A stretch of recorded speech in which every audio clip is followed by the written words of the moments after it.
সহবাসের পর 4টি কাজ করা যাবে না, করলে হারাম।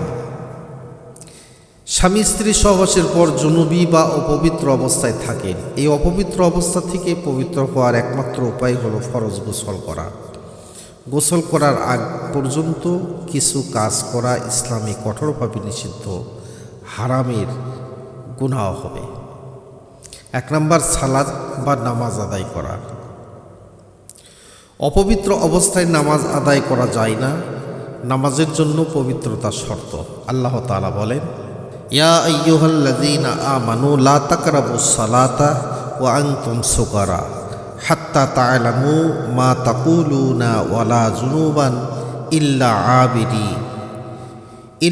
আবিদি সাবিলিন হাত্তা তাগতাসিলু।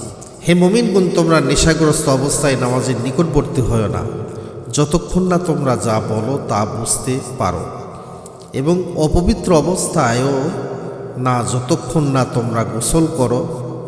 তবে পথ অতিক্রমকারী হলে ভিন্ন কথা। 2 নম্বর, কাবাঘর তোয়াফ করা। তোয়াফকে নামাজের সমতুল্য বলা হয়েছে, তাই পবিত্রতা ছাড়া তাওয়াফ করা নিষিদ্ধ। রাসূলুল্লাহ সাল্লাল্লাহু আলাইহি সাল্লাম বলেছেন, আত-তাওয়াফু বিল বাইতিস সালাহ ইল্লা আনাল্লাহ আহাল্লা ফিহিল মানতিক। আল্লাহর ঘর তোয়াফ করা একটি নামাজ, তবে আল্লাহ এতে কথা বলার অনুমতি দিয়েছেন। 3 নম্বর, কোরআন মাজিদ স্পর্শ করা। অপবিত্র অবস্থায় কাগজের কোরআন বা মুসহাফ স্পর্শ করা হারাম। আল্লাহ তাআলা বলেছেন, লা ইয়ামাসসাহু ইল্লাল মুতাহহারুন। একে পবিত্র গুণ ছাড়া আর কেউ স্পর্শ করে না। রাসূলুল্লাহ সাল্লাল্লাহু আলাইহি ওয়াসাল্লাম আমর ইবনে আজম রাদিয়াল্লাহু তাআলা আনহুকে লিখে পাঠিয়েছিলেন, আল্লাহ ইয়ামাসাল কোরআনা ইল্লা তাহির।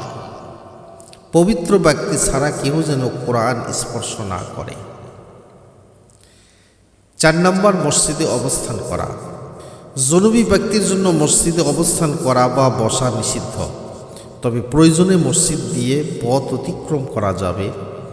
সূরা আন-নিসার 43 নম্বর আয়াতেই এর প্রমাণ রয়েছে। তবে পথ অতিক্রমকারী হলে ভিন্ন কথা।